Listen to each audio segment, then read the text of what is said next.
Hello, and welcome to another episode of Jackson Talks. Everybody, yes, with me, your host, Jackson Stone, and I'm fired up for my guest today. I mean, you guys know him, but he's a world traveled professional wrestler. He hosts his own podcast.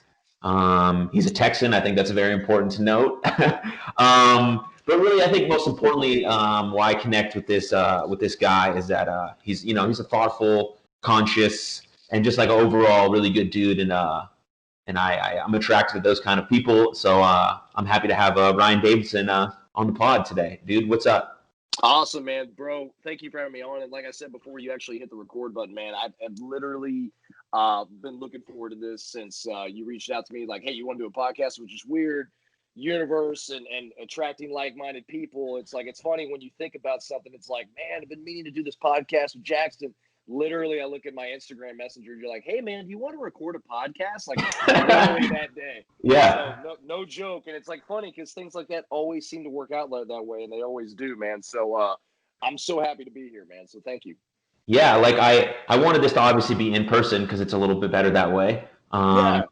But clearly, we're going through something in this global pandemic, so it's not highly possible right now. Get out of here. What are we going through? Nah, for sure. I feel like I should be wearing my mask during this call. I'm just so used to it right now. But they got some comfortable masks out there. They do. Those paper ones, man, like the blue ones, that they're like, I guess the standard ones that everybody has. Like, man, they make my face itch, and it's if I know if that's the only thing I got, it's gonna be an interesting day for sure. But I wear my mask for sure. Yeah, before I start this podcast with a specific question, but you touched on something that I just came to me, so I'm going to ask you right away. So there's like a big thing, obviously, with males and not wearing masks because it makes them look weak, right? There's like a big thing about it. Like, I'm not going to wear this mask because it makes me look weak. So as you're a big, strong boy, right? And obviously, and we're in a masculine. I'm going to put air quotes for masculine profession as pro wrestlers. Right. What's your take on that whole thing?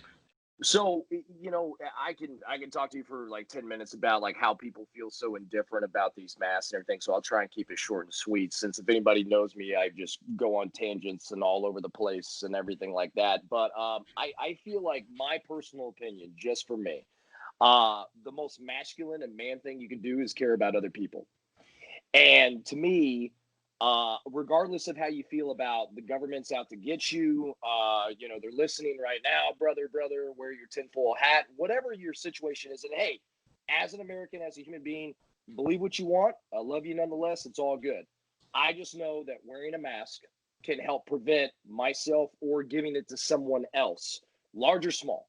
And I just believe that as a man, I care about other people. I care about myself. So I wear my mask. Plain and simple. Beautifully said. That's really that's really all there is to it. Like, it's like, I'm not like, I wear my mask. I'm not wearing it for 42 hours at a time, right? Because then it gets a bit uncomfortable. But if I'm going to go to Walmart, even I wear it at the gym, or like if I'm going to go anywhere where people might be around, I'm going to throw on my mask. It's fine. Like, I mean, obviously you live in Texas, but in the Dallas area, like if you go out to eat, you wear your mask in the restaurant, you wear your mask to the table, and then once you get to the table, you take your mask off because you're already socially distanced from everyone else. It's really not a hassle. It's just like important, because if we want to get back to whatever our new normal will be, which will be way different than what it used to be. Very true. That's something that needs to be required for everyone as of now. Absolutely, man. And it's the same way in Houston as far as wearing the mask in restaurants and everything. I actually went to a kind of like a Cajun seafood place the other day, and it was the same thing. Walk in, wear your mask. And, as far as from a country standpoint, like I kind of get to why people are so, they're just so like apprehensive of wearing a mask, and it thinks it's taking away their freedoms and things like that. Because as much as I love being from America and being American, I'm very patriotic and love being, where I'm from.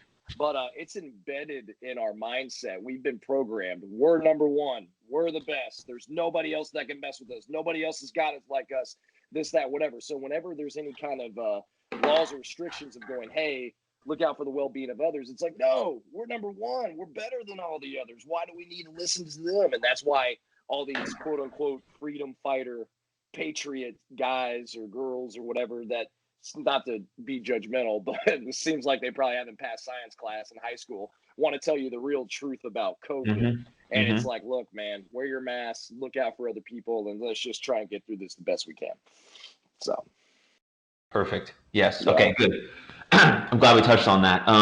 But the usual way that I've been starting the show is I'm trying to really normalize the question of how are you, and I'm trying to get people to answer it honestly and openly, because we kind of use that question as another form of saying hello.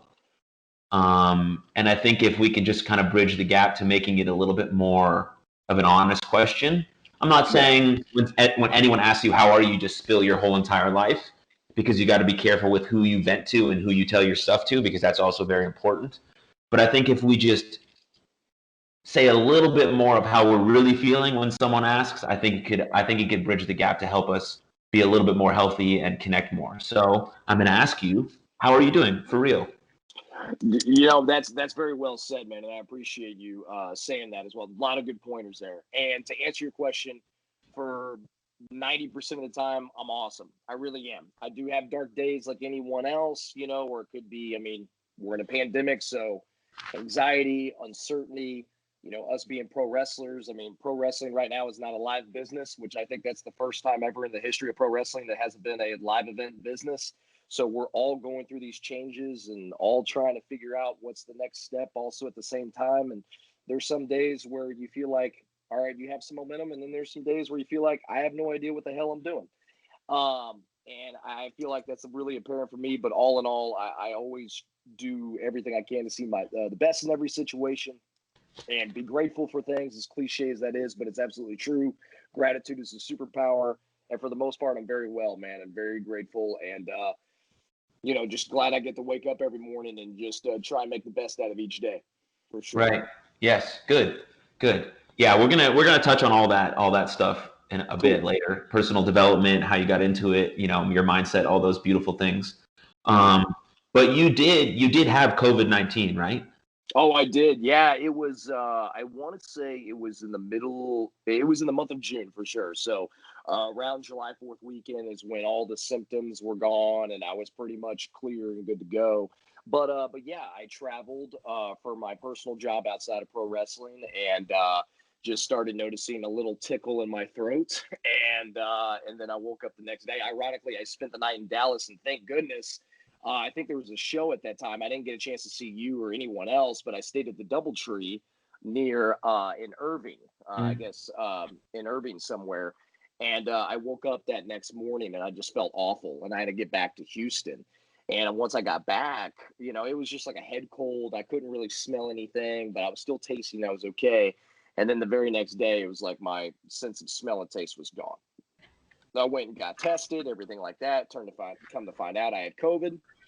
So I did the whole quarantine and everything. And I was very grateful through my experience, man, because you know, the worst I got, like I said, was I felt bad for almost 2 days and I didn't have any sense of smell or taste for about a week. And then that was it. And then I went through, you know, got tested through Galveston County, which I live down here in Houston, which is kind of towards the water.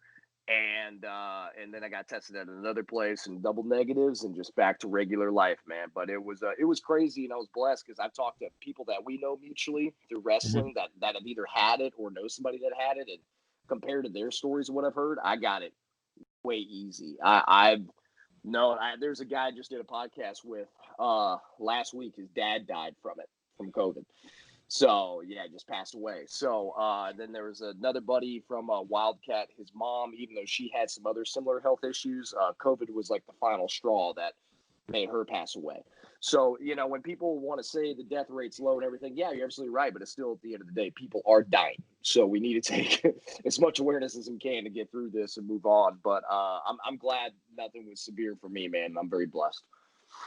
Yeah, like no matter what, no matter how many people die or what you think the inflation rate is or how many the numbers are being increased by the government or whatever your views on it are, people are still dead. And that is something to be concerned about regardless, because that's a human life. You know, whether they're 67 years old or 22 years old, it doesn't matter, right? They still, in my life, age is only a number, right? And people can get better with age and experiences, all that. So they could have been thriving at their most highest peak at age 65, right? Because they've lived through much shit and they finally figured out who they want to be and what they want to be, and then their life was taken away from them. Yep. So we still have to value life no matter the age. Like that concept doesn't really make sense to me. But yeah, man, it's going back to people's perception and perspectives. Like, I respect people that have that thing where they don't think it's a big deal, and they have the right to not think that. I mean, or to think that, I should say. That's fine.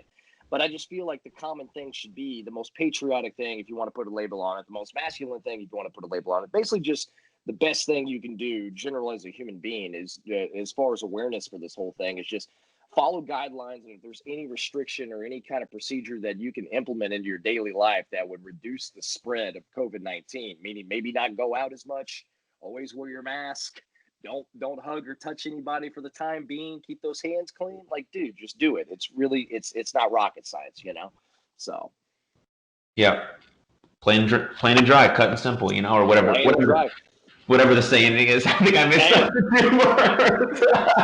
fucking apples and pancakes. You know what it is. Yeah, for sure. No, it's kind of funny. I'm actually kind of like impressing myself right now. Like, man, Ryan, I am not going on a tangent, because usually it's like I'm like a wind-up toy when it comes to conversation. It's like, hey, Ryan, like, wind me up with a question. What do you think? And I'm just like one of those little things that just keep. I just go, man. So I'm excited to ask you one of those questions, and and I just sit here and listen to you talk, and then it's been 40 minutes, and I'm like, well, what a great podcast! I didn't even say anything.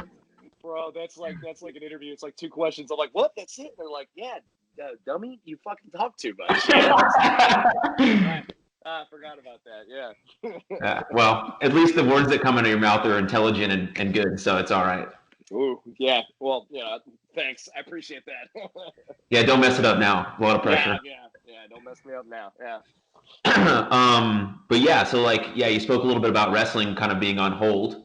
And I think with wrestling being on hold and so many changes happening around us, that changes within the business and things that were shitty in our business have been brought out. And so, I mean, I won't ask you any specific questions in case you don't want to talk about specifics, but I mean, during this whole pause on wrestling, there's been a lot of things happening. What's your current view on the landscape of independent professional wrestling? So, there's this guy that I follow. His content's amazing. His name's Kyle Cease. He's a former comedian, and he's very transformational guy, and very much on spirituality, wellness. He's hilarious. Really, really famous career. He's done all the great things with name a comedian, he's done it. You know what I mean? As far as been on shows with the guy, done everything, whatever. And the one thing he talks about in one of his weekly calls that he does is there's a purge going on within the world. Spiritually, there's more people pretty much getting in tune with their higher selves and being more aware, because they've had this pandemic take everything away from them. So now they have no choice but to really connect to their very highest self. Because once you eliminate all the distractions, all the stuff and everything, the world is actually purging itself right now.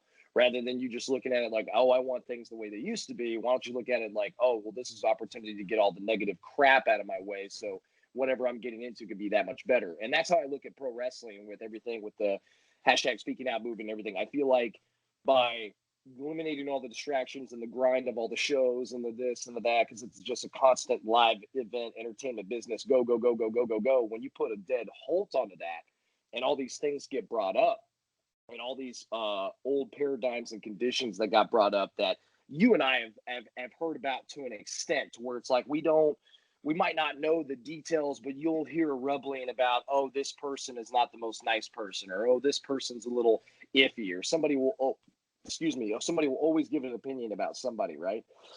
Well, when things get brought up enough in a similar situation to where enough people have had certain bad things happen to them, I mean, I think if anything, this just proved that karma totally does affect inside pro wrestling. Because there was a while that I thought that karma apparently just didn't get into the world of pro wrestling. And, I feel like with everything going on, it should be lessons for everyone on either side of the fence, whether they've been full support and been there for the victims and everything like that, and even the people that created victims that did awful things, that they should realize that their intentions and their mindset and everything were wrong. But that doesn't mean that they're bad people. It's just they got away with bad things. In my mind, I believe everybody deserves a second chance and things of that nature. That doesn't mean that it blankets or it softens what they've done, because if anyone's done something wrong, they should be accountable for it. They should Yes. be accountable, and they should get help and move on with their life. And that's all it is. And I don't feel like that anybody really, needs to be demonized for it to an extent, but also at the same time have accountability for what you've done. And I feel like for the first time in my whole tenure of pro wrestling, there's been more accountability for people in the pro wrestling business than there ever has before in the year 2020. So for the most part, I feel like it's been good, and I'm all for the change for the better, because that's always been a goal of mine, is just leave pro wrestling better than I found it, right? And I can honestly tell you, and hopefully as right now, I believe that pro wrestling is a lot better than I found it, due to the fact that everybody has came out and spoke out their true feelings, and there's actions being taken in place to where it should be a comfortable work environment for anyone that comes into pro wrestling. There shouldn't be any kind of intimidation, or if somebody is going to do something to me that's going to make me feel super uncomfortable in certain ways. You know what I mean? So I feel like it's all for the better. Yeah, you're 100% right. Like that's the biggest thing. It's accountability, right? Yeah. People, because there's this, like, there's cancel culture. So, right, someone does one thing wrong, and it's like, all right, shut them down. They're done. Right. And that's the wrong way to approach the situation, right? There's 100% repercussions for your actions. There's 100% things need to be done to you because you did these things, but it doesn't mean that you shouldn't be able to be happy again, or be forgiven for what you did, or create a better life through these things that you did, that you created. You can still be happy and live a life, but you have to be held accountable, and there has to be repercussions for those mistakes and actions that you made, instead of just being like, all right, you're done, go off, leave planet Earth, we're done with you. Right, exactly. Tony Robbins said it best, man. It doesn't matter how thin you slice it, there's always two sides, always. And that once again, that's not trying to say anything or soften anything of anybody's actions that did wrong, but Right. also at the same time, as human beings, we make mistakes. We're flawed creatures, man. We really are. And if there's somebody out there that's been having a behavior or doing something that hasn't been right, and it's been affecting a lot of people, now is the time to take that accountability, learn from it, grow from it, and hopefully make something better off of it. You know what I mean? And I'm just glad that a lot of people spoke up, and there's been a lot of good out of it. And of course, other people will take a good movement and they'll apply it to their own agenda and try and demonize other people around it and stuff. And I, it's one of those things that I don't really like, not a fan of, but also at the same time, I know people's emotions are high, because finally, once again, like for the longest time, I felt that, karma didn't affect pro wrestling or anything like that. And I was completely wrong. And thank God I'm wrong, that karma affects anyone, anytime, anywhere, man. So it's always about doing the right thing. Exactly.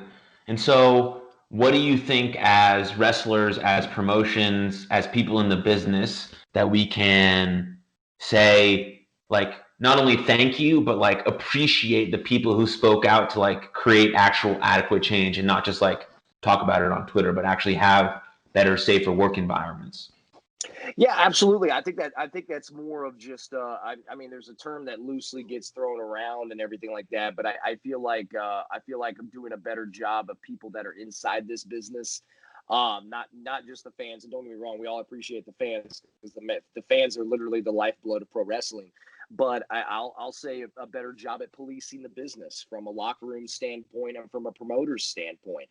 And once again, it's one of those things. I had this conversation with a wrestler you and I both know, to where we might not realize it, and I know I can definitely throw you in this because everybody thinks so highly of you, but like we'll never realize like how many people look at us in a certain way, especially through tenure in the business or what you've done in the business and everything. And I feel like if there's men and women out there that have been in here for a while and have dealt with all the peaks and valleys of pro wrestling, that should be the time to step up and just kind of lead by example, as far as it, going up, because you know how it is in pro wrestling. It could be just as small as somebody who's never been in the locker room before, and like they're standing in the corner and they don't really know what to say to somebody. how is it going to go? How can you make the business better by just going up and introducing yourself and making them feel welcome? I know what it's like to go in a locker room and not know anyone, or go into a locker room where you're completely intimidated, to where it's like if you feel like someone sneezes, you'll actually you'll crap yourself or some shit, right? Like, I know that, like, intimidation factor and everything. So the best thing that I always do, and I do it at Row and I do it other places, is like, and you can see it. You can see like the physical, somebody standing and their shoulders are cowered in, the Right. chins down, everything like that. And man or woman, I'll go up to them and be like, "Hey, I'm Ryan. It's very nice to meet you, man. Hey, have you met some other people over here? Like, come over here, man. Like, you don't got to be over here. Like, the cafeteria, the school cafeteria lunch thing where nobody knows where to sit. Hey, man, you can come sit by us. Come in, man. Like, it's all good. It's pro wrestling, man. Like, it's all good. I feel like that should be a better job for people in the locker room, and also the promoters as well. And also at the same time, and just like people keeping the awareness of it, that this is a business and we want more people to make this business thrive, especially now where pro wrestling's on life support, so to speak. And if we really care about pro wrestling, then these are the better things that need to be implemented to keep this business going. And I feel like it's just treating people better, regardless. Yes. Leading with kindness and a little bit more compassion, I think, for Pretty sure. much. I mean, that's always the answer. That's pretty much the answer for everything. But I mean, sometimes that's really hard, when someone's not a good person. It's hard, but if we Right. can, that can be our initial thought, like lead with kindness, lead with compassion, then everything's going to be better. Like the environment to work in is going to be better. The shows that we run are going to be better. Fans are going to feel safe to bring their kids, obviously, because that's very important, you know. And then the whole business will get better, and then the indie scene will get better. I mean, we as indie wrestlers, this is my perspective, don't really have control over what corporate wrestling companies do or book or say. Like, that is out of our control. That's fully out of our control. And I wouldn't say we have. I mean, I don't have a lot of control over wrestling companies. I don't run any wrestling companies, but I feel like I have a voice, right? And so my voice can carry a little bit of weight in terms of what I say and what I do, especially in the locker rooms that I'm in. And so that's when we have to do our part as an individual. We have an obligation to the people who spoke out to say, this is what we want to be better, and I won't work at this place if you don't do this, and just kind of value that and value ourselves and the people that we care for more than a payday or a booking or one show. Absolutely, man. And I feel, one thing to touch on is, like, you can't control so much in pro wrestling. It's so cool to say he's a cool friend, like a good friend of mine. But like Stevie Richards was the guy that pretty much told everyone. I think he was the guy that actually coined it. He's like, there's only three things that you can control in pro wrestling as a pro wrestler, and that is your attitude, how you look, and how you show up, which is basically controls over your mindset. Which, I mean, as far as you doing the "You Are Loved" campaign, which is amazing and everything like that, it just goes to show you of just like how there needs to be more open and collaborative mindsets in pro wrestling, rather than fixed ones that are closed and feel like, oh, this is the way it should always be, brother. If you don't like it, get out. And there's certain things to where it's like, I like the tough aspects of the business to where you can kind of pretty much show people like if they really want it or not when it comes to the training and everything like that. But I don't feel like bullying or talking down to someone or anything like that. Like, if somebody makes a mistake, then you let them know, like, yo, you messed up, but here's how you can do to get better. Because normally it'd always be in pro wrestling to be like, well, you messed up. All right, well, how do I fix that? Man, you just messed up. Learn from it. And then you walk away. And it's like, what the fuck does that do? It's like, all right, I fucked up. So, like, there's certain things in old paradigms that could still work in this day and age, but more so than not, there's a lot of old paradigms that are completely like, they just don't work in the year 2020, man. And we need to make things new and to make things better, especially if we want pro wrestling to grow. So I'm definitely with you, man. Yeah, I mean, in the training aspect, like, training to be a pro wrestler is really hard. Like, it's very hard. Like, just becoming even just an adequate pro wrestler is extremely difficult. Like, and so, I mean, I played baseball from age 5 to age 22. That's like 17 years of baseball. And at year 16, so like my senior year of college, I finally said to myself, I'm like, oh, I feel like I'm pretty good. Right. So we all just expect this transition into pro wrestling, whether you're coming from any other sport or you're just out of high school or wherever you're coming from. We just like expect to start training and then all just happen so seamlessly and easy. But it's like really hard, and training should be hard. because being an actual pro is not an easy thing. And so that portion is important because when we wrestle someone, our lives are being put on the line. So I expect the person across from me in the ring to be a quality trained professional and to have gone through the exact measures that should be to consider a pro. And so, Absolutely. but the way you speak to someone during a training session is very important. That's why it's important to get to know them and understand how they get motivated. Like when I was playing baseball, some days it'd be cool if I'm practicing and I messed up and my coach would yell at me. I'd get fired up. I'd be like, all right, let's get it. Some people don't get motivated that way. So you have to understand people's mindsets and how they operate, and that takes the time. That's getting to know someone, asking them how they are, how they're doing, what their approach is. So when they do mess up, you have the ability then to coach them and correct them in a proper way where they feel empowered then to keep getting better. Absolutely, man. I mean, I know we'll probably talk about self-improvement and everything like that, but Tony Robbins says it, Wayne Dyer says it, to where it's like when you get to know and learn different people, like everybody learns different. So you have people that learn through hearing, and then other people are visual, and then other people are based on feel, things of that nature. And I feel like the better that you can be an all-around human being and people person, the way and implement that into the teachings of pro wrestling, then the business can't fail, man, and things are going to be a lot better. And I think more and more, the more talent that there is in pro wrestling, men and women, the better, So there you go. Yeah. Yeah. I mean, exactly. Yeah. Yeah, man or woman, we all go through the same training. That's why the idea of intergender wrestling is very cool because we were all trained the same. We're all taking the same bumps, going through the same experiences, and our talent level should be respected on the same level, regardless of what our gender may be. So that's why Absolutely. that's why I think intergender wrestling is cool. It's not for everyone. You don't have to like intergender wrestling. That's cool too. You don't have to like pro wrestling if you're listening to this podcast. Right. But the idea is that people are working hard, and when they do work hard and they put in the effort, their talent should be respected. That doesn't mean you have to like it. Yeah, and there's certain things, going back to what you can control, and I'm glad you brought up like the intergender wrestling part, because these are conversations that I have with like other people on both sides of the fence, man or female. So it's always an interesting thing. I can tell you right now, my standpoint in intergender wrestling is that I love intergender wrestling. I think it's a genre of wrestling that can really make some money if it's done right. And what do I say by done right is that by going in there and really telling a story, and telling a story based off on like our societal views about man versus woman, because it's always these different things of like the man's superior, or the woman's this, or the woman's this or that, or whatever, everybody's standpoint could be, and we could tell stories through that in an entertaining way, and it could work. Like I don't really get people that are like, no, it should always be this set way, that set way. Like really, pro wrestling, like even though it's a sport endeavored collaboration, like it's pretty much just open to anything. Mm-hmm. You know what I mean? And I can tell you my time in Japan, I saw some intergender matches with like some of the top level like main eventers that are wrestling these girls in these mixed intergender tags, and I can tell you it's probably some of the best pro wrestling I've seen. I'm sure. It's phenomenal. And I can tell you every time that I've stepped in there with a lady, I did a Harley race camp, to where what got me noticed being one of the top guys there was that I wrestled a girl from Italy that didn't know any English. Her name was Miss Monica. She didn't know any English, and we just went in there and worked.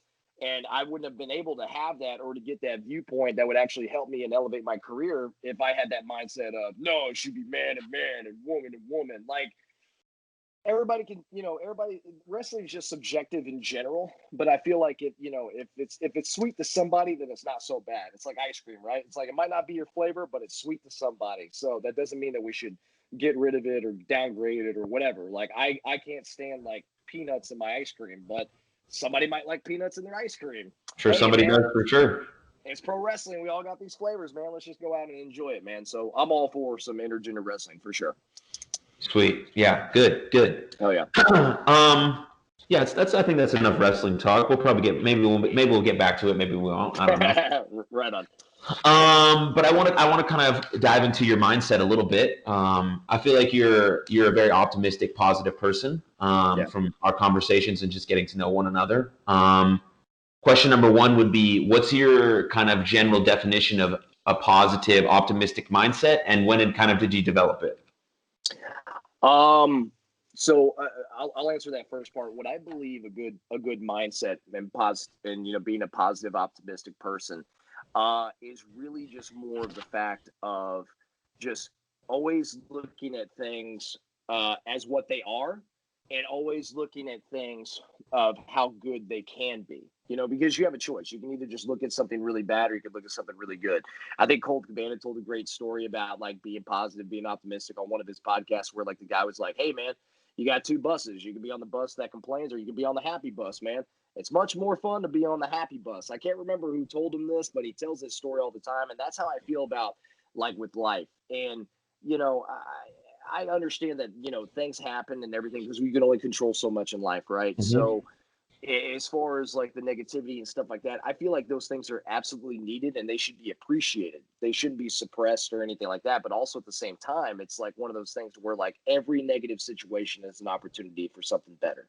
It really, really is, if you just sit there and look at it. And I feel like the definition of a positive mindset and being optimistic and everything, it all comes down to your perspective, your absolute perspective on everything, because that could literally change your whole life. And it did for me. And how I developed it was, I got into development like basically like in the mid 2000s. I had a girlfriend at that time that was like doing sales, and she was all like, "Hey, have you seen this movie, The Secret?" And like, I'm just like, "What's that?" And then I watched it and I was like, "Oh, this is, you mean if I can think about a Ferrari, it will happen?"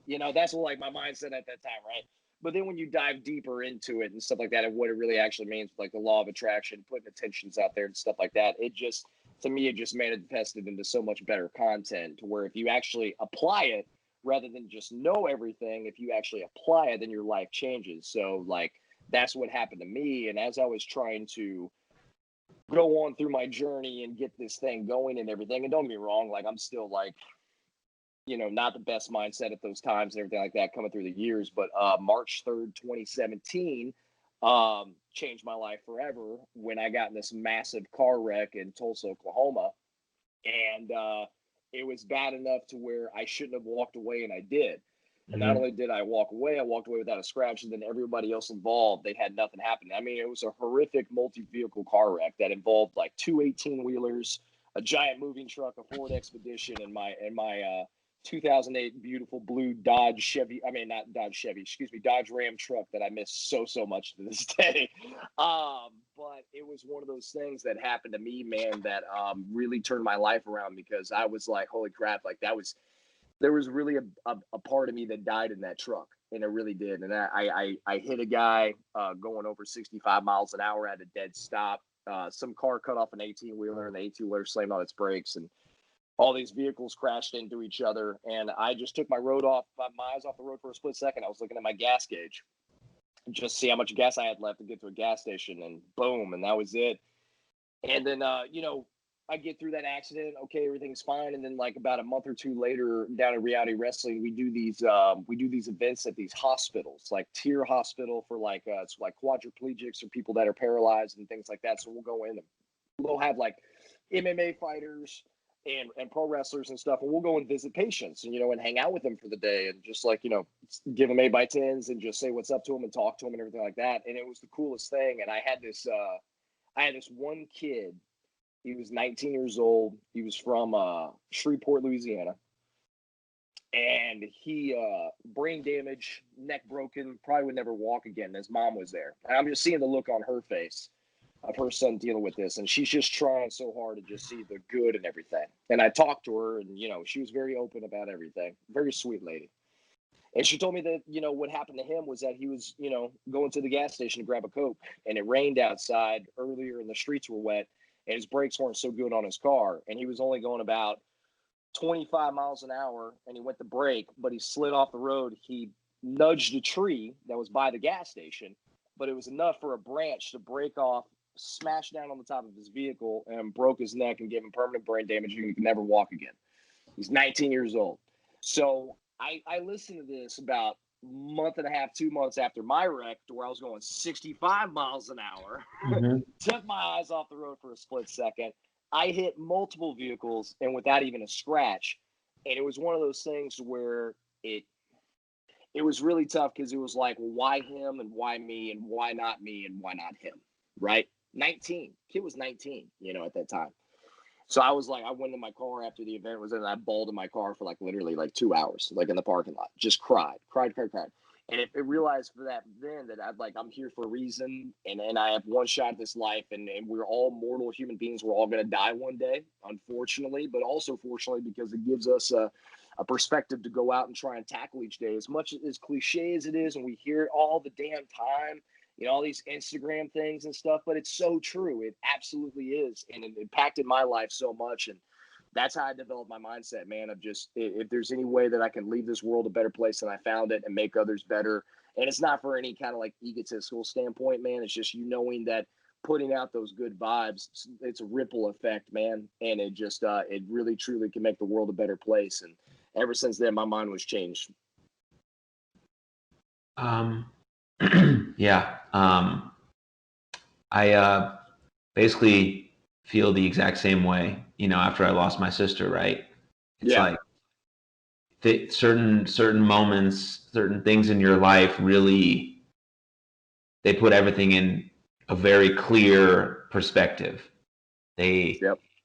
Everything you thought might have been important or what you might have been grateful for, like, completely changes.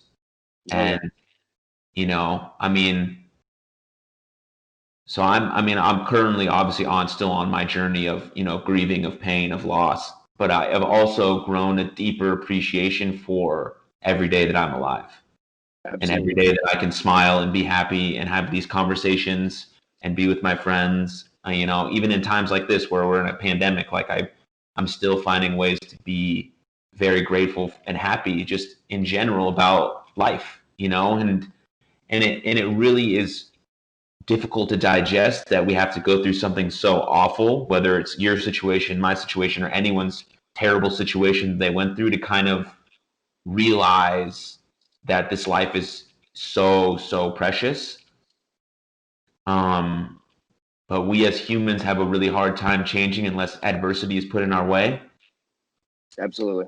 That's why right now, during this pandemic, so much stuff is happening for the good, changing for the better, but it's very hard. We're going through a lot of hard stuff, Yeah, for like with, sure. inequality and all these other things that are just very difficult to digest, but they need to happen. And so a lot of that is just really hard to comprehend because, like, I wish people would realize that before something bad happens to them, because the negative things and the traumatic events and the painful experiences are like a part of life.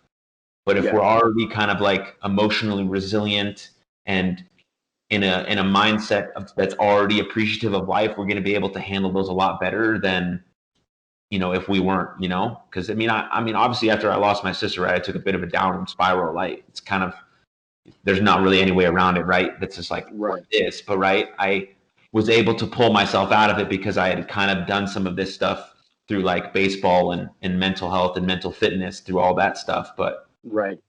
yeah, man. I'm with you, buddy, and I can tell you flat out, losing someone so close to you, especially like a family member or best friend or anything, it's never the easiest thing. And trust me, I know I said it to you before a couple times, but I'll say it again. I'm very sorry for your loss, and I know that's really really tough. And but there's one thing that and this is something real personal since you want to be open and everything. Um, this is something lately, especially since this pandemic has started, that there's this idea, and it's pretty controversial. So like when I say it, I don't want to sound like I'm like it's just a blanket statement or anything. But if you really sit down and you think about it, it's a painful thing to really think about, but also it's very necessary. And what I'm getting at is that there's a phrase I always tell myself whenever something good or bad happens, right? Either something that I love or something that oh my God, I wish this never happened. And the one thing that I tell myself is that everything is perfect. Everything is perfect. And the reason why that is, if you sit there and think about it, you're like, how can you say that when people are dying, when people are doing this, or you lose a loved one, or there's this, or there's a tsunami that kills people, or something inappropriate happens, or whatever. Everything's perfect because I really honestly believe that there's situations and things that have to happen, unfortunately, necessary evils to bring out the betterment and change. It's like when you look at a butterfly when you're in a cocoon and it turns into a butterfly. You have to go through that struggle and then that cocoon to break free and really spread your wings and go, right? And nobody wants to deal with death. Nobody should ever have to live in a world of if they're ever going to wonder if they're going to get their next meal, or if there's a lot of disease around, or they're in poverty or things of that nature.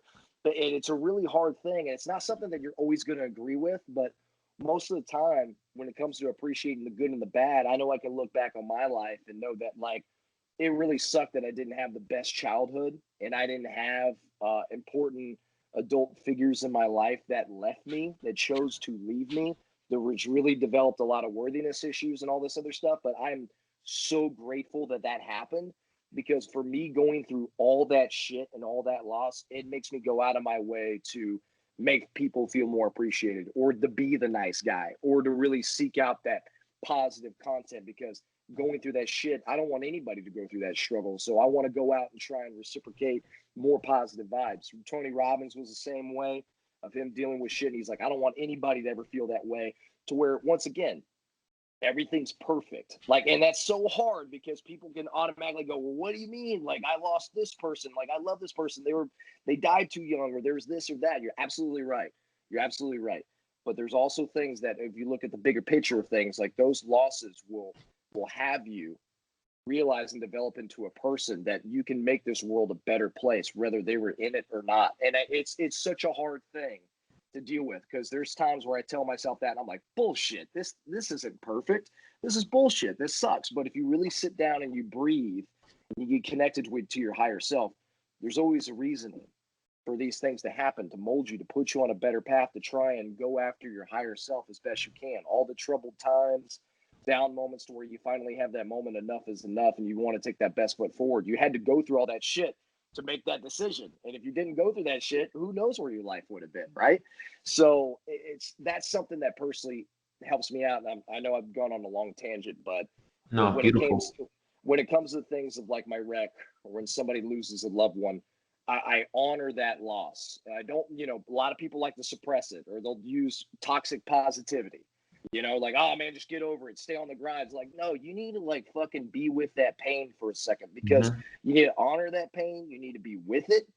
And when you're with it and you bring honor to it, then you can basically let it go and just let it flow into your life. And like, that's okay, because you're going to recognize that pain from somebody else, and you'll know exactly how to handle that, and then be there for that person, because we're all connected, right?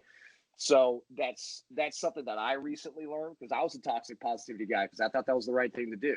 But then there's more levels to it. But anyways, like I said, the best way that I can handle good and bad situations, I just try and tell myself and take deep breaths and go that everything's perfect. This is what it needs to be. There's a bigger lesson to this, the good or the bad. And it's tough. It's not fucking easy. I'm not going to sit there and say, oh, Ryan says everything's perfect, I solved life. I'm like, no, like the shit's going to suck. But also at the same time, it's like, just realize there's always a bigger awareness to what's going on to you. And your job is to find that and act on it. Yes, that's beautiful. Very well said, my friend. Cool, man. Yeah, I think you hit positivity or optimism really well in that last bit there. Like, because like my view, and you basically said it just without saying it, but my view of positivity or optimism is that bad shit. I'll give you an example. I'll give you a story, for example. Very easy story. Right. Cool. You're at a restaurant, you're eating food. Me and you're out to eat. I order a sandwich. Waiter brings me the sandwich. Sandwich visibly looks terrible. It's moldy. It's just like a bad sandwich. They brought it out maybe on accident, whatever happened, but they brought me a bad sandwich. Now, someone who is toxically positive will just stomach the sandwich and eat it and won't say anything. I'll tell the waiter it was great. Someone who's actually positive or optimistic about the future, or like has a good mind frame, will look at the sandwich and be like, excuse me, sir, the sandwich obviously doesn't look good. Can you please take it? Can you please take it back and then bring me another one? While I'm sitting there waiting for my sandwich to come, I fully 100% believe that the next sandwich that he puts down on my table is going to be fucking excellent. That's what positivity is. You can say that something isn't good, but you don't like something, or things are hard, or they're bad, or you're in a shit situation, but you know that there's light at the end of the tunnel, that things can get better, that there's brighter pastures. That's positivity. That's optimism. It's not just saying, all right, everything's great. All right, cool. I'm happy. Well, because then you're just like, you're shoving things down, and then and then something really bad will happen, and then you kind of spiral, and then it takes way more work to look inward and kind of pull yourself out of it. So that's usually the example that I give. Bro, that's an awesome example, man. And there's so many lessons to it too, that you have to be aware of what you say and the intentions you put out there, because you might not even realize it, but if you're trying to self-improve yourself, an intention can be, oh, I need to be more patient, so I want to work on my patience. Careful what you say. Universe is like, all right, patience, all right, I'm gonna give you a shitty sandwich and we're gonna see how your patience is. You want to be positive? All right, here's some mold and a cockroach in that sandwich because somebody's not paying attention. Let's see where your patience is at. And it's one of those, it's crazy things, but there's always a bigger purpose for it. And that's such a great sandwich analogy, man. I love that so much, man. So yeah, good, I'm not good sure. call, well said. Yeah, I'm not sure. I've obviously heard it from another podcast because I listen to a lot of podcasts. Obviously, I read a lot of stuff, right? That's obviously why. I mean, I'm a novice, super novice when it comes to mindset and all this stuff, but I try to talk about it enough so that I can try to fully grasp it and understand it, which is how I learn, basically. But in terms of like personal development or content or who you like really study, who are some of your go-to people? Man, so I can always talk about the classics like Wayne Dyer, Tony Yep. Robbins, Zig Ziglar. Everybody talks about Napoleon Hill and all these other different things. To me, like the biggest, I can tell you like some of the biggest guys for sure. And it's kind of like back and forth because it'll really depend on taste. But like right now, I mentioned him before. Kyle Cease is a big guy. If anybody I need to wants check him out. Kyle Cease is great. I mean, he's got a lot of phenomenal content, really good. I personally met and went to a seminar of Eric Thomas, E.T. the hip hop preacher, like about a few years ago. Always been a big fan of E.T. because he reminds me of like all my football coaches and like one dude. You know what I mean? So he's like an ultimate motivator. So like I'm a big fan of his, but like there's other things too. Like right now, the current audiobook I'm in is David Goggins' "You Can't Hurt Me." And I feel like that's really good to where it's like he's that like tough, hard nosed like warrior of a guy that's like, quit being a pussy, be on your shit. And it's not like he's like name calling or talking down to yourself, but there's a lot of truth to it to where it's like, hey man, in those times where it's like, yeah, you can always love yourself, but you always need to challenge yourself as well and push yourself to be better and realize when things are shit, they're shit, but it's not about avoiding the shit. It's about getting through it. Right. So he's very good on doing stuff like that. I actually have this next to me. Good buddy, Rex Andrews. This is the Brendan Burchard, his high performance planner. That's another guy I've been into, Brendan Burchard, who does like a lot of productivity and things of that nature. He's really, really good. So it's always stuff that I like, and I'm with you. I'm the same way, like how you just said, podcasts and books and things of that nature. I'm always constantly just trying to get good content in my mind, but also at the same time, try not to be like what somebody coined this phrase called a success zombie, to where like all you do is you just consume all this positive content, but you don't use it, and you're the guy that, oh, I know everything, but I don't do anything. And I'll admit, like a few years ago, I was that guy. Like you could tell me, oh, I know this. Here's the 3 steps to that, and you make your RPM plan and all this other shit. But like I didn't do any of it. And then it took a car wreck and Def to look at me right in the face and go, hey, you want to start living your life now? For me to actually go, oh, I should probably start writing all this shit down and doing the work. You know what I mean? So that's in a small way a lot of the just a lot of the different content that I get into, man. I know you had him on our previous episode, but Mick Drake, good buddy of mine, he reads a lot. I always talk with him. Hey, bro, what books are you reading? Because like he's crazy. He reads like a book a day, or book like every like 2 or 3 days. It takes me like a week, 2 weeks to read a book, right? Yeah. So I'm always in with him of just like, hey, what's good content? What's this? What's that? And just try and grow as much as I can, man, and just really be focused in that journey. At 35, I feel like I got a whole nother 55, 65 years to go, man. Hopefully, technology and medicine, maybe I'll be like, Futurama, where they'll put my head in a glass jar and I can like live for like, I don't know, a while. I don't know, some crazy shit. But it's all about the journey, man, and just trying to get as much content as I can. Yeah, exactly. All right, I got a couple things from what you said. First off, real quick question. How's Rex Andrews? Because I missed that guy. Is he doing good? He's another guy that just had COVID, man, and got through it. Him and his fiance. He's newly engaged. Very Beautiful. happy. Yes, his fiance, Dr. Taylor. She's a very nice lady. And Rex is doing good, man. His Pathway Fitness gym out there in Kingwood, Texas, man, it's rocking, man. He's got a couple of clients that have shown some amazing progress, man. I think one guy, I think within like 9 months, lost like over 100 pounds by doing Rex's program. Another lady lost like I think 60 pounds. I think, don't quote me on that, but a substantial amount of weight. Like he's doing really well, and as a gym owner, he's fighting through the pandemic and they had to shut Right. down and open up and they're keeping their sanitation, practices on the up and up. But I just talked to him the other day and he's doing well, man. He's doing great. And he got past COVID, flying colors, and just a good guy, man. Good dude. Very good guy. Also, what was that planner that you just pulled out? Yeah, I'm looking this is for a called notebook to write in. And So this is called the High Performance Planner. I don't know if you can see that. It's the High Performance Planner. It's by Brendan Bouchard. I'll send you some info at the end of it. But dude, it's really really cool.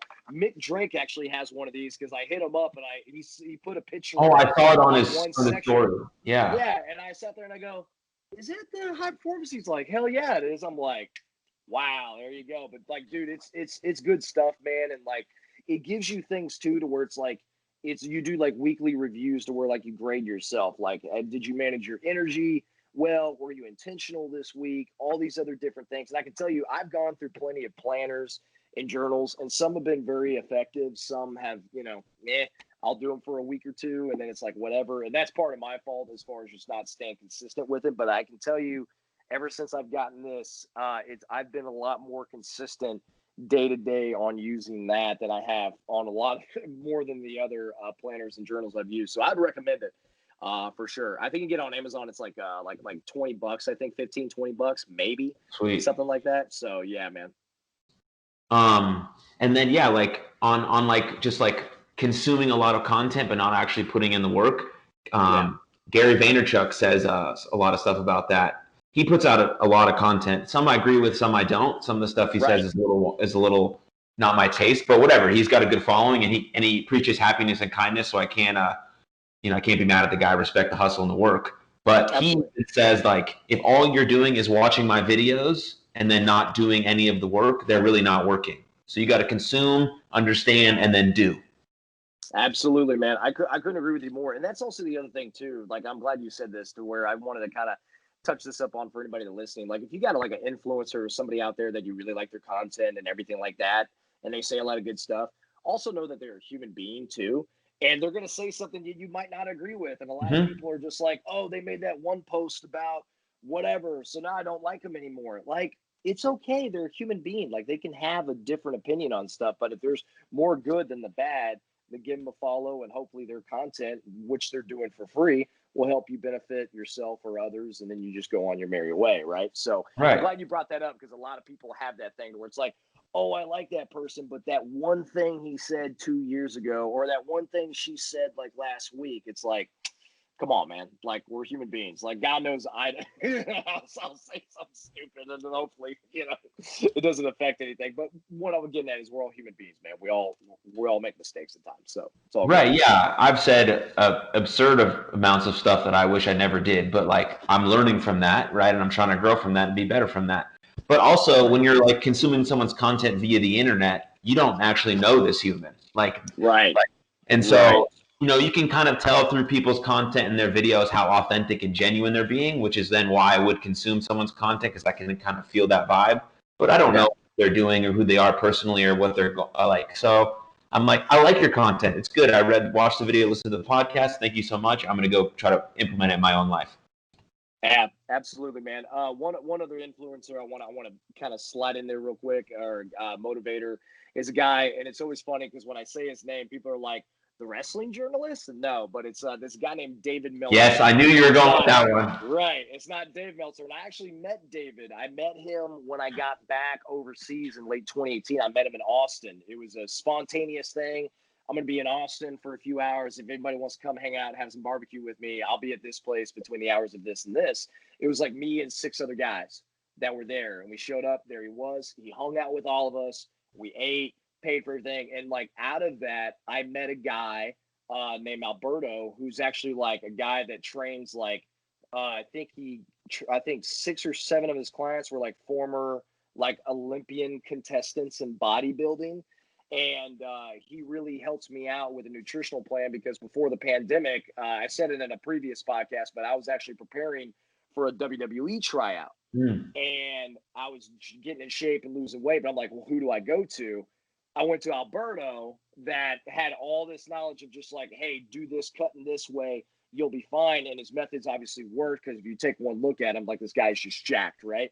And everything. But what I'm getting at is, and going back to what we talked about before, it's like if I didn't take that spontaneous action and meet David, and then through David, I met Alberto, which Alberto gave me the knowledge to get me ready for something that could really change my life with the WWE tryout, whatever, even though it didn't pan out, obviously, but with the pandemic. But at the same time, it's like you never know, like we go back to the ripple effects. Like you don't know like where it's going to lead you and how like one good person and what they do can ripple effect into other people that can help them out in other different ways, you know. And it's there's so many different experiences to it. But David Meltzer, phenomenal. Like if you're entrepreneurial mindset like Gary Vaynerchuk, great guy, very very high on the spirituality, Yeah. mindfulness, things of that nature. I mean, the guy's content's great. And which was cool is that when I released the picture, like you guys might not know who this is, but you know, this David Meltzer, he's like a guy I look up to. I had like 6 wrestlers that were like, oh, you know David Meltzer? I'm like, oh shit. So now I'm like closer to those guys because I didn't even know that they looked at his content like that. You know what I mean? And it was really cool. So I want to I throw lo- him in there. I love David Meltzer, man. He's awesome, and I love that how that it can create a connection between people. It's so nice like that, you know. Yeah, he calls it he has a term for it where like whenever like he's a master of like getting the most productivity out of like time, right? So Yeah, right. he believes in like the 5-20 rule. He's like a phone call shouldn't be longer than 5 minutes and a personal meeting shouldn't be longer than 20 minutes. He's like, I'll do anyone's podcast. It's just not going to be longer than 20 minutes because I always have to effectively manage my time. But what I'm getting at is that he said he'll get a lot of people like, hey, let's set up for a meeting. Let's do this. Let's do that. If he gets a bunch of people at one time, to set up a meeting to where it's like, hey, I run this type of market or I'm in this type of business or anything like that, he'll go and hold court where he's like, hey, all you guys that want to meet with me, let's go meet at this one location during the hours of 1 to 3, and we can all network and get to know each other, and then we can talk and everything like that, and then I got to get out. But by knowing that, you can actually link up with somebody else that shows up to that and go, oh crap, I've been looking for a marketing guy, or oh, I've been looking for a, you know, for this type of person or whatever. And that's how things work out. But I think it's really cool. And I never looked at anything like that before, but also like in pro wrestling, like it's also that way when you do tryouts or you go do seminars and stuff like that. Like you need to go out and like network with the men and women, like, oh, you work in this side of the country. Oh, how's it that over there? Okay, bet. Hey, here's my number. Here's this, here's that, you know, and then you go off from there. So there's a lot of benefits to it. Yeah, I mean, it's just about creating that conversation, especially if you're like a young wrestler who is just going to the show, right? You're putting in the effort to get in the car with someone, you're setting up the ring. Don't let that hard work of actually going and doing something go to waste by not speaking to anyone. It doesn't have to be the promoter, right? You may get a handshake from him. He may say thanks for setting up the ring. He may not. You know, you don't know really. But there's other wrestlers in the locker room that'd be more willing to chat you up or set you up or give you a phone number, an email, or come to this show or whatever, because we understand that. I think more than maybe a promoter does. I don't know, but if I mean I'm not haven't been in the business very long, right? But if I'm at a show and I see someone, you know, doing the ring, I'm going to help with the ring anyways. But my point is that if they come Right. talk to me and they ask me for advice or whatever the case may be, I'm going to try to set them up where I can because I feel like that's a person I want to be around. You know, he's putting an effort in, and he or she is putting an effort, and there's like some initial wanting to be there, and I like that. So don't let that go to waste, right? Have conversations. It can be nerve-wracking and very intimidating, and it's very scary at times, but you got to face those fears and just make those connections. Absolutely, man. Very, very well said, dude. Well said. Yeah, I want to ask you like maybe one more question. Dude, take your time. I know you got a time set on this episode and everything, but bro, I'm in no rush to go anywhere, so ask away, my man. All right, good. Are you I mean, I know like when you get to kind of dive into the mindset stuff, you kind of get spiritual, but do you consider yourself a spiritual person or a religious person? So I used to be extremely religious when I was a lot younger, and I would say that my faith, as far as being a Christian or anything, I definitely wouldn't say it is diminished by any mean, but I do question it at times just on different things. Now, just because I question it doesn't mean I look at it in a negative standpoint or whatever. I have no problem going to church. I have no problem seeing any kind of religious content or anything is of that nature. I really, really don't. But as far as my spirituality goes, like I'm very more of a positive, like very much of a vibration energy type of guy, to where like I kind of hold court onto that and just know that like attracts like. People want to label it as law of attraction, things of that nature, but I believe in like good intentions, good vibrations, good energy, breath work, meditation, things of that nature. I try not to put a label on it, because like there's a lot of different practices that work really well. Like there's practices from Buddhism, there's practices from Judaism, Christianity, things of that nature. Like there's all these different things that are all very positive to someone that can actually really help them. So to answer your question, I'm kind of all over the place and on a Sure. journey, but I feel like that's really, really good, because like for me, like I believe there's a lot of good religions out there and different ones, and I feel like if there's any path that anybody needs to go on to be their highest self, then I'm all for it, regardless of what anybody wants to label it as. But I do believe in a higher intelligence, that there is a supreme being, there's a creator for sure, and there is a purpose for everyone's life. Regardless of how people look at things. Remember, going back to perspective. So that's kind of where I'm at on everything. I just do meditation and breath work every day as best I can, and journal and all that other stuff. Some days are better than others, but other Sure, than yeah. that, it's more of just keeping the mental faculties in tuned, I guess, because I'm a human being like anybody else, and dealt with anxiety and had old paradigms of worthiness issues and all this other negative self-talk and all these other different things, and everybody's story is different, man. So I just try and keep my story and on the best page as much as possible. Yeah, I mean, I know the people viewing this show probably have viewed your "You Are Love" that you did a few months back. Not a few months. I don't even know how long ago it was now at this point. And I had the worst mustache in the history of mustaches. Oh my God. Dude, I look at that and I'm like, I'm so glad I did that video, but dude, I look like a schmuck. Quick story. I watched one of the Mission Impossibles. I think it was the latest one. I'm a big Mission Impossible guy, like Mission Impossible, Indiana Jones, Bourne Identity. Like I love all that shit, right? Ooh, I got a question then for you next. Yeah. So anyways, there was the one, it was the latest one, I think it was Fallout, and it had Henry Cavill on there, the guy that played Superman. Yeah. And he had this very GQ gentleman look, and he had like the 3 o'clock shadow from the side of his face and his chin, and he had this big burly mustache. And I'm like, man, that's a suave look. Like I like that look. It's a pandemic. We're not wrestling right now. I want to change my facial hair. I need to change something. So screw it. So I went and tried to copy that, and it was an epic failure. And then I had to do the "You Are Love" video, so I'm like, all right. So I just look like some, like, not trying to be judgmental, but I just look like something that I'm not, like this country boy hit guy, like yo, "You Are Love," Ron Davidson. I'm like, Jesus Christ. Like I was just sitting there like, I gotta grow this beard back like ASAP. So funny story with that. But yeah, that thank you for letting me do that video, man. I thought that was really cool. Yeah. So, yeah, I mean, so obviously, like, even on a journey of opening up our minds and trying to connect to a higher self and being one with like the flow of the universe, that the negative self-talk, the thinking that we're not enough, all that stuff is going to pop into our head. But I think what allows me to catch it is that I'm conscious of those thoughts. Because we have so many thoughts throughout the day that we're not conscious of. But if I can really understand what my thought pattern is, I can then think about it, kind of slow my breath down, and try to replace those thought patterns with something more productive or more positive. And so, yeah, absolutely, man. And that awareness takes practice, man. It really, really does. And that's where they call the practices, like meditation. It's a practice. Journaling. It's a practice. Practicing different religions and the aspects of the religion, whatever you follow, like those are practices of just getting those reps in. Going back to what we talked about earlier with actually doing the work. Like your mind is a muscle. It really is. The more reps you get into controlling your mind and being more aware of your mind, the stronger it is. So it comes with digesting good content and then applying that content for sure.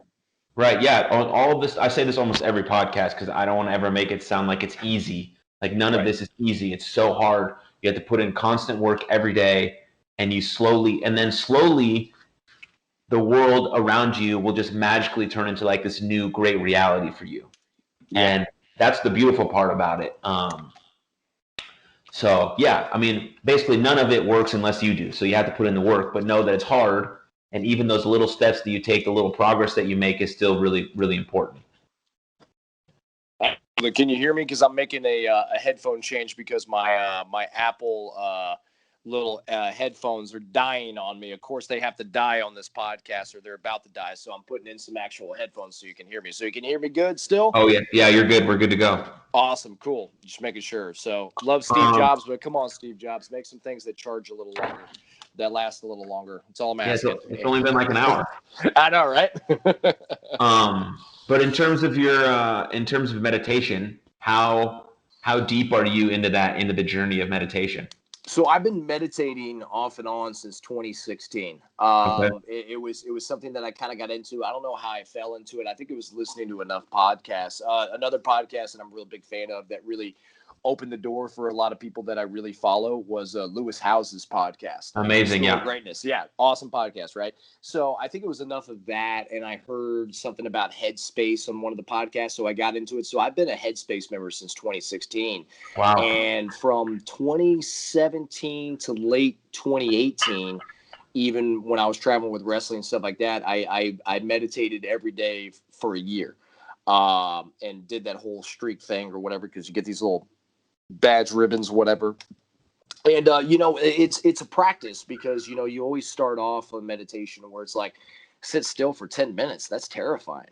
Like, what's going to go on in my head? Like, I'm trying to get these thoughts out of my head. I can't like sit there and be with it. But going back to what we talked about earlier, like being with that pain, not suppressing it, like you have to allow these things to come up, because you're like emotionally and mentally going to the bathroom basically and releasing and getting all this crap out of you. So you need to go mentally take a shit and get this stuff out of you. If I need to put it in terms that are pretty gross, sorry for that. But those are the ways that like I kind of look at it with developing thoughts, and I've grown from it too, man. Where usually every day consistently, I'm anywhere between 20 to 30 minutes a day. My goal is to get to an hour a day. Like I feel like an hour, which I've done quite a few times, meditating straight for an hour. At first, it was really scary, because it's like, how am I going to sit still for an hour? But then it happens, and then you're just so mindful, because you'll go into a meditation thinking, and it's important for me to do it first thing in the morning. So when I do it, I'll feel like, all right, I got this, I got that, I got to hit the gym before I go to work, and then I got that, and then I got to roll around tonight, and then I got to, do this, blah, blah, blah, blah, blah. And then I meditate, and I'm like, oh, I don't have to do like half the things that I thought I have to. My mind's so clear, because I just focused on the intentions that I want to put out. Like, yeah, I need to go work out, and I need to call this guy. And then, then my day's good, and here's my intention. But I wouldn't have gotten that way if it wasn't for meditation. So meditation is a practice that really, really helps me out, and it's a journey. And then one thing I've really gotten into, especially this year, has been breath work. A lot of breath work, as far as like in through the nose, out through the nose, and just reading up on a lot of different content. There's a buddy of mine, his name's Scott Ali. He's a cop in Beaumont, for the Beaumont School District and everything. His brother is a influencer in Wisconsin, in Milwaukee. His name is Dylan Ali. It's spelled like it's Dylan, but it's pronounced Dylan.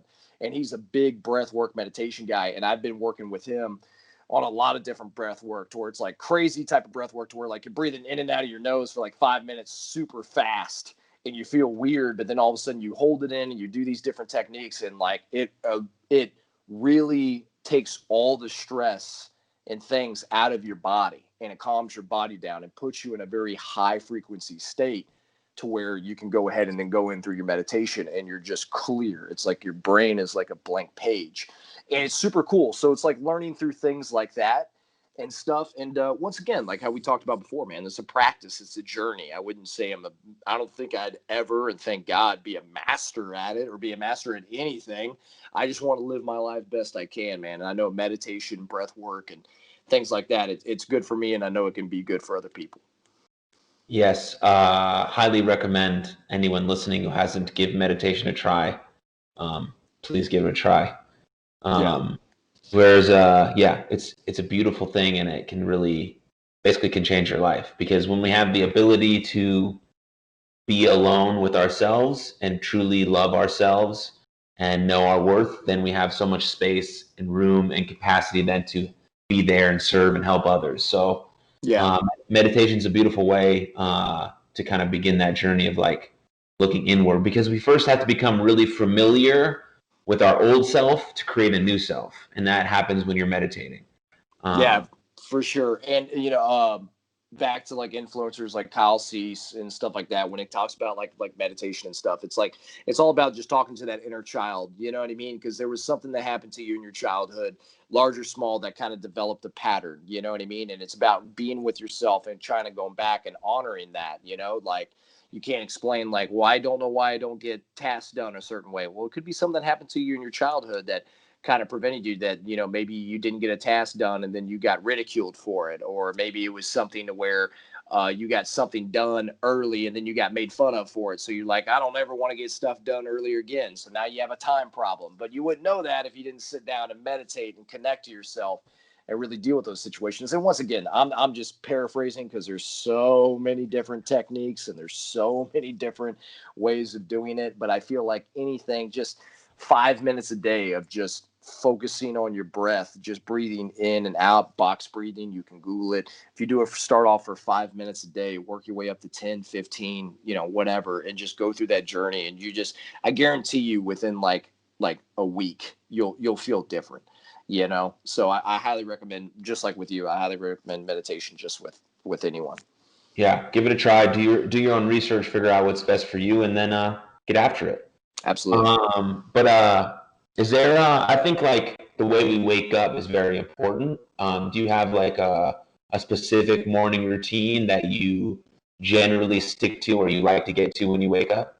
Absolutely. So I actually just watched a video of a guy that was talking about like, the perfect, like a perfect morning routine. He's like, hey man, it's the perfect morning routine is whatever your intention is, like setting the intention out for the day of what you want to do. And those intentions can change throughout the day, but you can have a set one and that's good, or you can just be a guy that just goes out and just sets your intention right. Either way works. And for me, I like to do a little bit of both. I have a routine and I like to set the intention for the day. My routine is to wake up, cup of coffee. Shout out to all the coffee drinkers out there, and right, exactly, and cup of coffee, and then I make time to where I do some breath work. Normally, my fast go-to breath work is some Wim Hof breathing techniques. There's an app. I do that for about 2 or 3 rounds, which will last about 5 minutes, and then I get into my meditation. And it could be something to where if I get into my planner or if I journal, I might write something of like setting an intention of like, how do I want my meditation or the day to go? And once again, I try not to think too much about it, because when you wake up, you feel like you got all these things to do. Like, oh my God, it's this day. I got so much to do, this, that, whatever, da, da, da. It's like, well, if you didn't have all these things to do, like what's an intention, just one thing that you want to set for the day? So I'll either write it down or I'll think about it as I do my breath work, and then I go into my meditation. After I'm done meditating, clean slate. All right, cool.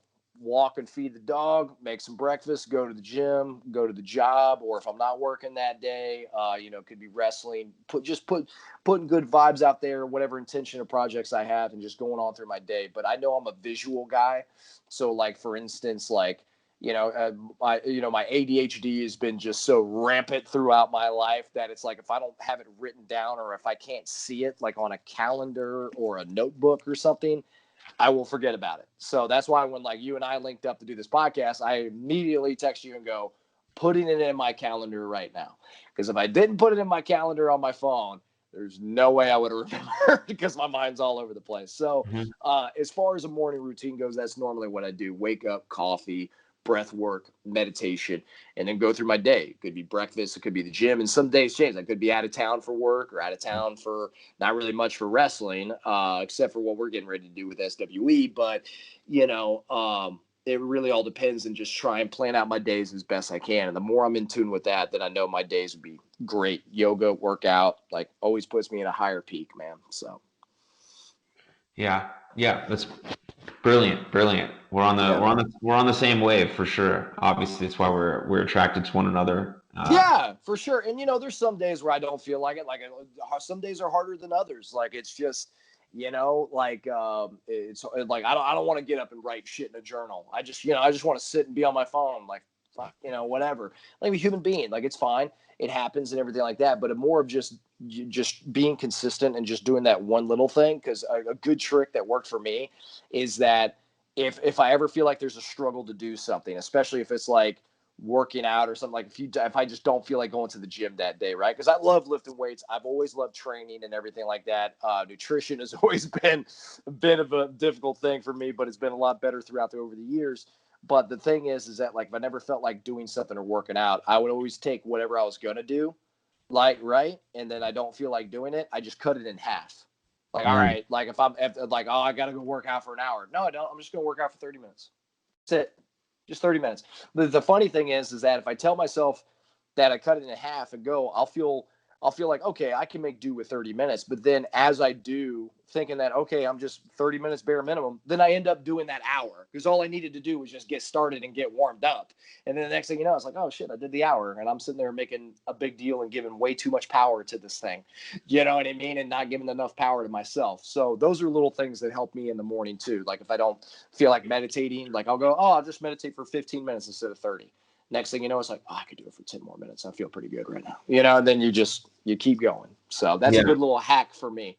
Whenever my little voice that pops up in the head, like, man, you don't need to do that. Get on Instagram. Nah, bro, Twitter. Come on. It's like, no. So Yes, that's why the idea of making your bed in the morning is extremely valuable, right? Because you view it as such a small thing, right? But you're getting out of bed and you're forcing yourself to do a task that you don't want to do. But once it's done, even though it was just making your bed, once you do it, there's such a deep, deep sense of accomplishment that you're already starting off like feeling good about yourself, feeling proud about yourself because you just made your bed. And so that's one thing I do every day, no matter what I'm doing. Wasn't there like a military guy who like went viral? I think it was like a University of Texas, like a college speech or whatever when they graduated, to where he talked about like the 10 rules of life. And one of the thing was like always make your bed. Because he was like, because you start the day off with an achievement, you start the day off with a task done. And regardless if you have a good day or a bad day, if you have a shitty day, then at least you got a nice warm bed that you can always crawl in and get ready for the next one, right? So like I saw that video and I'm the same way. I make my bed every day and all this stuff. And another thing that I want to touch up on is that I know a lot of people that might listen to this because there's a gazillion things you can do to better yourself, right? Meditation journals, make your bed, do this, do that, cold plunges. Which do you do cold plunges at all? Yeah, it's not for me. Not for me. Not for me. But here's the thing. I know it works and I've tried it before in the past, but that's the thing. Like you have to take these things of whether it's making your bed, cold plunges, meditation, or whatever. You don't have to do all of them. Just do the things that work for you. And then there might be seasons to where it's like, oh, meditation was really good, but now I'm going to kind of lean towards this thing or that thing.